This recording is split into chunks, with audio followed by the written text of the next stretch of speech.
Back to YouTube channel logos bio. আজকে আমরা আমাদের যে রেনাল ফিজিওলজি পার্ট থেকে আলোচনা করছিলাম লাস্ট ভিডিওতে, সেখানে আমরা আমাদের মিকচুরেশন সম্পর্কে আলোচনা করেছিলাম। আজকের ভিডিওতে আমরা আলোচনা করব kidney function other than excretion, অর্থাৎ রেচন বাদ দিয়ে বৃক্কের আর কী কী কাজ রয়েছে সেগুলো এবং কিভাবে সেই ফাংশনগুলোকে কিডনি রেগুলেট করে সেই সম্পর্কে। তো ভিডিওটি শুরু করার আগে চ্যানেলটিতে যারা নতুন আছো তোমাদেরকে অবশ্যই বলবো চ্যানেলটি সাবস্ক্রাইব করে নেবে। সাবস্ক্রাইব করার পর বেল আইকনটি প্রেস করতে ভুলবে না, যাতে করে ভিডিও আপলোড হওয়ার সঙ্গে সঙ্গে তোমরা সেই ভিডিওর নোটিফিকেশনটা পেয়ে যাও। তো শুরু করা যাক। কিডনি ফাংশন রেগুলেশন, সেটার মাধ্যমেই আমরা কিডনির যে ফাংশন এক্সেপ্ট এক্সক্রিশন সেটা সম্পর্কে জানব।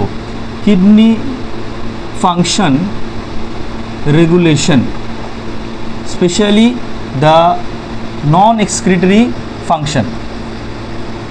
মূলত তিনভাবে কিডনি তার ফাংশনকে রেগুলেশন করে এবং সেইটা এক্সক্রিশন বাদ রেখে। সেটা হচ্ছে, প্রথমটি হচ্ছে এক্সক্রিশনে তো সাহায্য করে একটা হচ্ছে এডিএইচ সিস্টেম, একটা হচ্ছে এডিএইচ, আর একটা হচ্ছে রাস মেকানিজম, RAAS রাস মেকানিজম, আর একটা হচ্ছে ANF সিস্টেম, ANF। এই তিন রকমভাবে ANF এর মাধ্যমে, রাসের মাধ্যমে এবং এডিএইচের মাধ্যমে কিডনি বা বৃক্ক তার ফাংশনকে রেগুলেট করে। তার পাশাপাশি সে এক্সক্রিশন বাদ দিয়ে অন্যান্য ফাংশনগুলোকে কন্ট্রোল করে। এডিএইচ আমরা জানি যে এডিএইচ কোথা থেকে সিক্রিশন হয়? হাইপোথ্যালামাস থেকে। হাইপোথ্যালামাস, পশ্চাৎ পিটুইটারি, হাইপোথ্যালামাস থেকে আমার সিগন্যাল যায়, সেখান থেকে আমার যে আমাদের পশ্চাৎ পিটুইটারি সেখানে আমার এডিএইচ সিক্রিশন হয়। এবার এডিএইচ সিক্রিশন কোন কন্ডিশনে হয়? In which situation ADH secreted? সেটা হচ্ছে ডিহাইড্রেশন যখন হয়, বডি যখন ডিহাইড্রেটেড হয়ে যায়, অনলি দেন কিন্তু এডিএইচটা আমার ফাংশন করে। ডিহাইড্রেটেড মানে তখন বেশি করে ফাংশন করে। ডিহাইড্রেটেড সিচুয়েশনে এডিএইচ ক্ষরণ হয় এবং এই এডিএইচ আবার তিন রকমভাবে কাজ করতে পারে। এক হচ্ছে ডাইউরেসিসকে প্রিভেন্ট করে, ডাইউরেসিসকে বাধা দেয়। Now what is ডাইউরেসিস? ডাইউরেসিস মানে হচ্ছে এক্সেসিভ ইউরিনেশন, অতিরিক্ত মূত্রত্যাগ। এক্সেসিভ ইউরিনেশন, আমরা জানি যে এডিএইচের অভাবে বহুমূত্র রোগ হয়, ডায়াবেটিস ইনসিপিডাস হয়। তাহলে এডিএইচ যদি থাকে সে ডায়াবেটিস ইনসিপিডাসকে প্রিভেন্ট করবে, অর্থাৎ ডাইউরেসিসের মানে হচ্ছে এক্সেসিভ ইউরিনেশন এবং হরমোনটার নামও ওই জন্য অ্যান্টি ডাইউরেটিক হরমোন। ওকে, এইটা কাজ করে এক। এটা যদি 1 নম্বর কাজ দিই, 2 নম্বর ফাংশন আমরা কি দেখব যে ডিসিটি এবং কালেক্টিং ডাক্ট থেকে, ডিসিটি অ্যান্ড সিটি থেকে ওয়াটার রিঅ্যাবজর্পশন করে। এটা একটা গুরুত্বপূর্ণ কাজ যেটা এক্সক্রিশনে সাহায্য করে এই ফাংশনটা। ডাইউরেসিস এটাও এক্সক্রিটরি ফাংশন। নাও আর একটা ফাংশন কি, ADH sometimes also act as vasopressin. এডিএইচকে আর একটা নামেও ডাকা হয়, সেটা হচ্ছে ভ্যাসোপ্রেসিন। ভ্যাসো কথাটার মানে হচ্ছে ভেসেলস, আর প্রেসিন কথাটা এসছে প্রেস থেকে, অর্থাৎ আমাদের যে ব্লাড ভেসেল তাকে প্রেস করে। ভ্যাসোপ্রেসিন কি করে? ব্লাড ভেসেলে প্রেশার ইনক্রিজ করে, ব্লাড ভেসেলকে কনস্ট্রিক্ট করে, blood vessel constriction, and as a result blood pressure increased,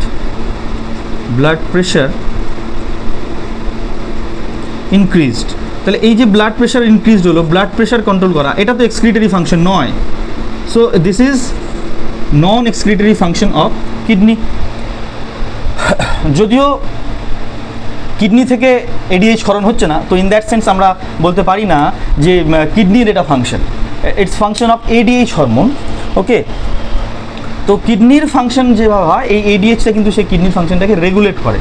আমরা কম্পাইল করে পড়বো যে except excretory function as well as kidney ফাংশনের যে রেগুলেশন সেইটা, তো এডিএইচের মাধ্যমে এটা হয়। এবার দেখবে তোমরা একটা জিনিস জানো যে শীতকালে ঘন ঘন মূত্রত্যাগ হয়।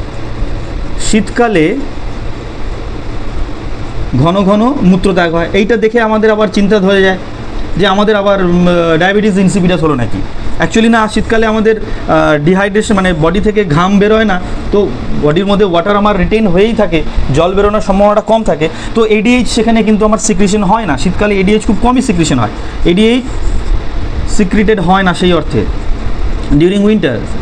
তো এডিএইচ যদি সিক্রিশন না হয় তাহলে ওয়াটার রিঅ্যাবজর্পশন হওয়ার দরকার নেই, ফলে নর্মালি যে ওয়াটারটা ঢুকছে সেই ওয়াটারটাই বেরিয়ে যাচ্ছে। ওকে, তো এটা একটা ব্যাপার কাজ করে। নেক্সট আমরা পড়বো হচ্ছে রাস মেকানিজম। রাস মেকানিজমের ফুল ফর্ম হচ্ছে, খুবই গুরুত্বপূর্ণ একটা mechanism, renin angiotensin aldosterone system.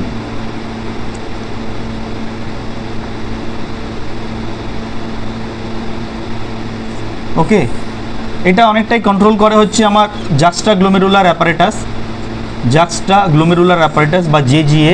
What is জেজিএ? এটা নিয়ে আমরা যে ফার্স্ট ভিডিও করেছিলাম রেনাল পার্টের, রেনাল ফিজিওলজি পার্টের, অর্থাৎ কিডনি এবং নেফ্রনের যে ফাংশন, নেফ্রনের স্ট্রাকচার পড়তে গিয়ে আমরা জেজিএর স্ট্রাকচারটা ওখানে অ্যানালিসিস করেছিলাম। তো এই ভিডিও ডেসক্রিপশন বক্সে আমি সেই ভিডিওটা তোমাদেরকে দিয়ে দেবো, তোমরা কিন্তু এই স্ট্রাকচারটা, জেজিএর স্ট্রাকচারটা ওখান থেকে একটু দেখে নেবে।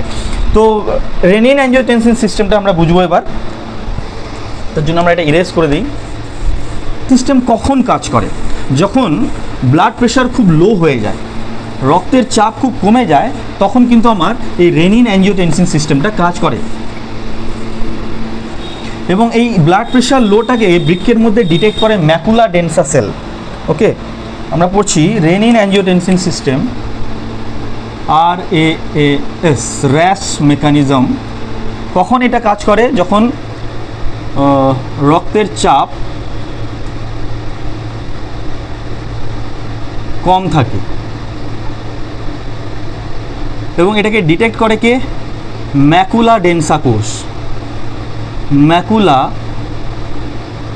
ডেন্সা কোষ, ম্যাকুলা ডেন্সা কোষ কি সেটা তোমরা জাক্সটাগ্লোমেরুলার অ্যাপারেটাস থেকে দেখে নেবা। ম্যাকুলা ডেন্সা কোষ কি করে? ইন টার্মস জেজি সেলসগুলোকে উদ্দীপিত করে,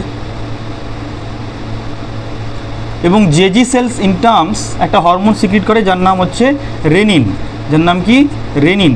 এইখানে এই রেনিনটা খুবই ইম্পর্টেন্ট, কারণ আর একটা রেনিন আছে যার বানানটা হচ্ছে রেনিন। যার বানানটা কি? রেনিন, যেটা কিনা একটা উৎসেচক। এটা হরমোন, বাট রেনিন উচ্চারণটা রেনিনই হয়, বানানটা রেনিন। এটা একটা উৎসেচক যা ছোট বাচ্চাদের পেপসিনের পরিপূরক।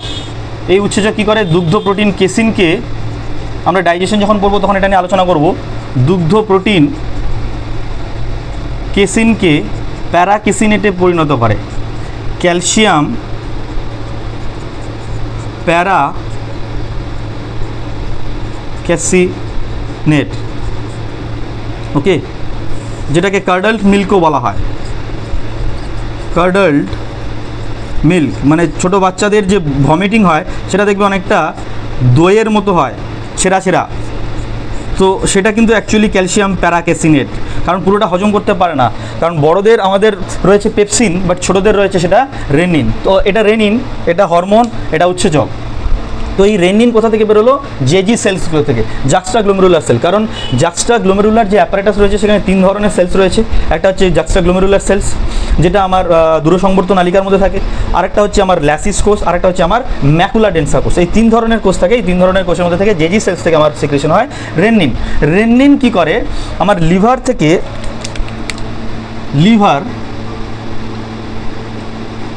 এই লিভার থেকে একটা এনজাইম বেরোয় যার নাম হচ্ছে অ্যাঞ্জিওটেনসিনোজেন। অ্যাঞ্জিওটেনসিনোজেন এইটাকে কনভার্ট করে দেয় অ্যাঞ্জিওটেনসিন 1-এ। রেনিন কি করে? অ্যাঞ্জিওটেনসিনোজেনকে কনভার্ট করে কিসে? অ্যাঞ্জিওটেনসিন 1-এ। অ্যাঞ্জিওটেনসিন 1-এ কনভার্ট করে দেয়। এবার এই অ্যাঞ্জিওটেনসিন 1-কে আবার লাংস থেকে হরমোন বেরোয় যার নাম হচ্ছে ACE, অ্যাঞ্জিওটেনসিন কনভার্টিং এনজাইম। এসির পুরো নাম কি? ACE equals to angiotensin converting enzyme.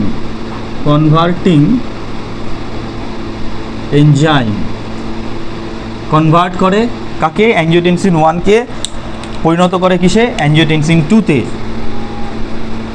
Angiotensin 2-তে রূপান্তরিত করলো। Now this angiotensin 2 acts on two places, that is blood vessel and adrenal cortex. Adrenal cortex এর উপর কাজ করবে, আর একটা আমার ব্লাড ভেসেলের উপর কাজ করবে। ব্লাড ভেসেলসকে কি করবে? কনস্ট্রিক্ট করবে, চেপে দেবে। কনস্ট্রিক্ট করে ফলে কি হয়? বিপি হাই হয়ে যায়, ব্লাড প্রেশার বেড়ে যায়, বিপি হাই। ওকে, অ্যাড্রিনাল কর্টেক্সকে স্টিমুলেট করবে টু সিক্রিট অ্যালডোস্টেরন বা মিনারেলোকর্টিকয়েড, যেটাকে আমরা বলি এক ধরনের। কারণ অ্যাড্রিনাল কর্টেক্সের যে cortex part, adrenal cortex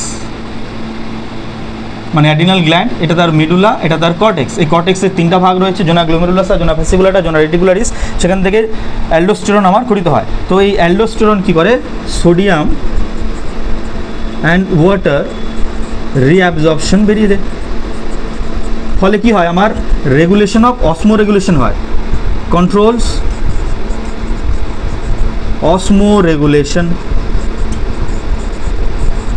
osmoregulation করে, নিয়ন্ত্রণ করে কে? রাস মেকানিজম বা renin angiotensin aldosterone system. Renin angiotensin aldosterone system. Okay, তো এটা হয়ে গেল আমার রাস মেকানিজম। এবার নেক্সট আমরা পড়ব সেটা হচ্ছে ANF সিস্টেম, অর্থাৎ অ্যাট্রিয়াল নাট্রিইউরেটিক ফ্যাক্টর বলে একটা ফ্যাক্টর আমাদের হৃৎপিণ্ডের যে অলিন্দের ওয়াল সেখান থেকে এই ফ্যাক্টর বা হরমোনটা সিক্রিশন হয়। এবং এই হরমোনটা আমরা দেখব যে র্যাস মেকানিজমের অ্যান্টাগনিস্ট বা বিরোধী হিসেবে কাজ করে। এই র্যাস মেকানিজম আমরা কখন দেখতে পারবো? যখন আমাদের ব্লাড প্রেশার রিডিউস হয়ে যাবে, ব্লাড প্রেশার কমে যাবে, তখন এই র্যাস মেকানিজম ফাংশন করবে। কিন্তু যখন ব্লাড প্রেশারটা কমে যাচ্ছে তখন এই র্যাস মেকানিজম ফাংশন করছে হাও না, ম্যাকুলার এডেনসা কোষ সেটাকে সেন্স করছে, ম্যাকুলার এডেনসা কোষ সেটাকে কী করছে? সেন্স করে। দেন ইট সিক্রিটস স্টিমুলেটস JGSL সিক্রিটস রেনিন কী করছে? লিভার থেকে খরিত হওয়া অ্যাঞ্জিওটেনসিনোজেনকে, হুইচ ইজ এ প্রোটিন, সেটাকে কী করছে? কনভার্ট করে অ্যাঞ্জিওটেনসিন 1-এ কনভার্ট করছে। নাও লাংস থেকে অ্যাঞ্জিওটেনসিন কনভার্টিং এনজাইম আবার কী করছে? অ্যাঞ্জিওটেনসিন 1-কে অ্যাঞ্জিওটেনসিন 2-তে কনভার্ট করছে। অ্যাঞ্জিওটেনসিন 2 অ্যাড্রিনাল কর্টেক্স এবং ব্লাড ভেসেলের উপর কাজ করছে। অ্যাড্রিনাল কর্টেক্স থেকে এই অ্যাঞ্জিওটেনসিন 2 অ্যালডোস্টেরন ক্ষরণ করতে সাহায্য করছে। এই অ্যালডোস্টেরন সোডিয়াম এবং ওয়াটার রিঅ্যাবজর্পশন করছে কোথা থেকে? না, DCT কালেক্টিং ডাক্ট থেকে, CD থেকে, কালেক্টিং ডাক্ট থেকে। ওকে, আর ওইদিকে অ্যাঞ্জিওটেনসিন 2 আবার ব্লাড ভেসেলসকে কনস্ট্রিক্ট করে ব্লাড প্রেশার হাই করতে সাহায্য করছে। ওকে, তো এটা ইরেজ করে দিচ্ছি। ফাংশন যেটা রেগুলেট করছে সেটা হচ্ছে ANF। Full form atrial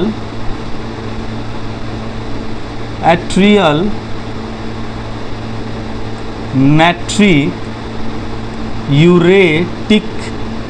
factor. এই সিস্টেমটা ঠিক যেহেতু র্যাসের অ্যান্টাগনিস্ট, তাই র্যাস সিস্টেম কখন কাজ করলো? না, যখন ব্লাড প্রেশার লো হয়ে গেল। কখন কাজ করবে? যখন ব্লাড প্রেশার হাই হয়ে যাবে।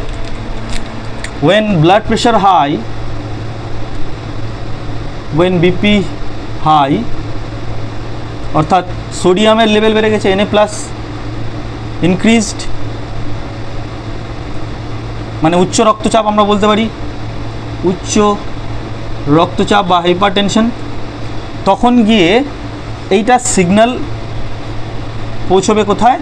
না, হৃৎপিণ্ডের অলিন্দের প্রাচীরে। হৃৎপিণ্ডের অলিন্দের প্রাচীর। হৃৎপিণ্ডের অলিন্দের প্রাচীর কী করবে? ANF ক্ষরণ করবে, অ্যাট্রিয়াল নাট্রিইউরেটিক ফ্যাক্টর। দেখো, অ্যাট্রিয়াল মানে ধমনী বলছি, অলিন্দ, অ্যাট্রিয়াম, সেখান থেকে অ্যাট্রিয়াল, এবং নাট্রিইউরেটিক। সোডিয়ামের নামটা যদি দেখো, Na কেন লেখা হয় সোডিয়াম? এসে কেন লেখা হয় না বা এসও কেন লেখা হয় না, এনে লেখা হয়, কারণ সোডিয়ামের নাম হচ্ছে ন্যাট্রিয়াম। সেই ন্যাট্রিয়াম থেকে এসছে ন্যাট্রি ইউরেটিক ফ্যাক্টর। ওকে, তো ইউরিনের মধ্যে আমার সোডিয়ামের যে পরিমাণ বা মাত্রা সেইটাকে যারা কন্ট্রোল করছে সেটাকে বলা হচ্ছে অ্যাট্রিয়াল ন্যাট্রি ইউরেটিক ফ্যাক্টর। তো হৃৎপিণ্ড থেকে এএনএফ যখন বেরোলো, এই এএনএফ কী করছে না র্যাসকে বাধা দিচ্ছে, আরএস র্যাস মেকানিজমকে বাধা প্রদান করে। র্যাস মেকানিজম কী করে না সোডিয়াম এবং ওয়াটারের রিঅ্যাবজর্পশন করে। তাহলে সোডিয়াম যদি রিঅ্যাবজর্পশন হয় তাহলে সেই সোডিয়ামটা আলটিমেটলি ব্লাডে যাবে। তো ব্লাডে আমার সোডিয়াম যদি বাড়তে থাকে আস্তে আস্তে, তাহলে কী হবে, ব্লাড প্রেশার, যেটা আমরা দেখেছিলাম যে লো ব্লাড প্রেশার ছিল বলেই র্যাস কাজ করেছিল এবং ব্লাড প্রেশারটাকে নর্মাল কন্ডিশনে নিয়ে এসেছিলো। এবার সেটা যদি কোনো কারণে বেড়ে যায়, সেটাকে আবার রিডিউস করবে বা কমাবে কে, এএনএফ সিস্টেম। এএনএফ কী করবে, র্যাস মেকানিজমকে বাধা দেবে। র্যাস মেকানিজম যদি কাজ করতে না পারে তাহলে কী হবে, আমার ইউরিনে Na+ এবং ওয়াটার বেরিয়ে যাবে, বেশি করে বেরিয়ে যাবে বেশি। তো সোডিয়াম আর ওয়াটার যদি বেরিয়ে যায়, সোডিয়ামই বেশি বেরোবে, ওয়াটারটাকে আমরা রাখছি না। সোডিয়াম যদি আমার ব্লাডের থেকে বেরিয়ে যায় তাহলে আমার ব্লাড প্রেশার আবার কি কমতে শুরু করবে। তো বিপি বিকামস লো, ব্লাড প্রেশার বিকামস লো।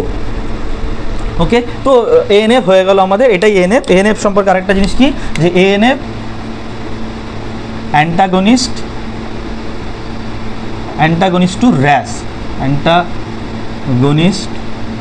টু র্যাস, এটা আমরা মাথায় রাখবো। ওকে, তো কিডনি ফাংশনের রেগুলেশন এটা হয়ে গেল। আর একটা আমরা পড়বো, সেটা হচ্ছে এরিথ্রোপোয়েসিস। কিডনি কিন্তু আমাদের ব্লাড তৈরিতেও সাহায্য করে। ওকে, এটা ইরেজ করে দিই। এরিথ্রোপোয়েসিস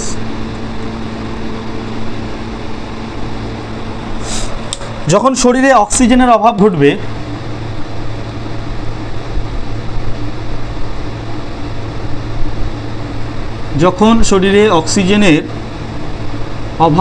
সেটাকে আমরা কি বলি, হাইপক্সিয়া। সেটা কখন সম্ভব, যখন বাতাসের মধ্যে অক্সিজেন কম আছে, এরকম একটা কন্ডিশনেও অক্সিজেনের অভাব ঘটতে পারে, বা খুব পরিশ্রম করেছি তখনও হতে পারে, যখন আমরা হাই তুলি, তো সেটা হাইপক্সিয়ার কারণে হয়ে থাকে। তো এই হাইপক্সিয়া হলে পারে, এই হাইপক্সিয়াটা আমাদের কিডনিকে স্টিমুলেট করে। কখন, দীর্ঘ সময়ের জন্য যদি এই হাইপক্সিয়া চলতে থাকে। যখন আমরা পাহাড়ে যাই, তো পাহাড়ে গেলে পরে আমাদের এই হাই অল্টিটিউডের জন্য অক্সিজেনের মাত্রা কম থাকে, সেখানে আমাদের এই হাইপক্সিয়া হওয়ার চান্স থাকে। কারো নয়েজিয়া, ভমিটিং, ডিজিনেস, এই ব্যাপারগুলো দেখা যায় অনেক সময়। তো এই কন্ডিশনটা যদি দীর্ঘদিন পারসিস্ট করতে থাকে, পাহাড়ে যদি কেউ 3 মাস 4 মাস 5 মাস 6 মাস থেকে গেল, তো সেখানে সে অ্যাক্লিমেটাইজ করে নেয়, সেখানে ওর সাথে অ্যাডজাস্ট করে নেয়, ওই এনভায়রনমেন্টের সাথে অ্যাডাপ্টেশন হয়ে যায়। তখন কি হয়, তখন কিন্তু কিডনি স্টিমুলেট করে। ওকে, কিডনিকে, ওই সিচুয়েশনটা কিডনিকে স্টিমুলেট করে একটা হরমোন ক্ষরণ করার জন্য। Hypoxia for prolonged period, how much না 3 থেকে 5 মাস যদি সেটা থাকা যায়, এই সিচুয়েশনটা বা অ্যাক্লিমেটাইজ করে নেওয়ার পর এই সিচুয়েশনটা কিডনিকে স্টিমুলেট করে। কিডনিকে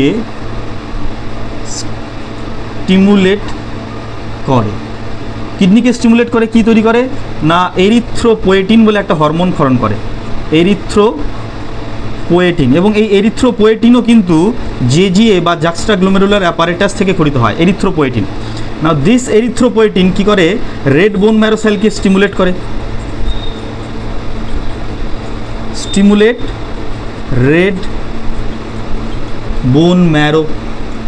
কারণ আমরা জানি যে রেড বোন ম্যারোগুলো যত এজ বাড়তে থাকে সেটা ইয়েলো বোন ম্যারোতে পরিণত হয় এবং সেখান থেকে ব্লাড তৈরির ক্ষমতা আস্তে আস্তে কমতে থাকে।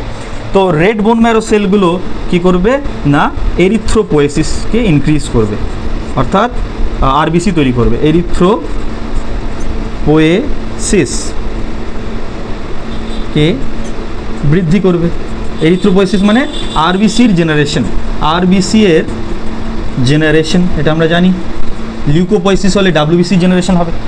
এরিথ্রোপোয়েসিস আরবিসি যদি জেনারেশন হয় তাহলে কি হবে, আমার টোটাল আরবিসি কাউন্ট বেড়ে যাবে, RBC count will increase, RBC count will increase.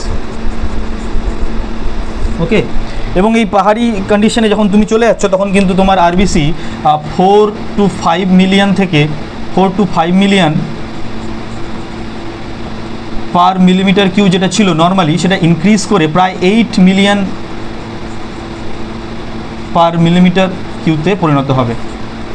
এটা হচ্ছে অ্যাভারেজ একটা ধারণা, যে ডেটা 4 থেকে 5 মিলিয়ন যেটা ছিল, সেটা মেল ফিমেলের ক্ষেত্রে আরবিসির পরিমাণটা কম হয় আমরা জানি, মানে ভ্যারি করে।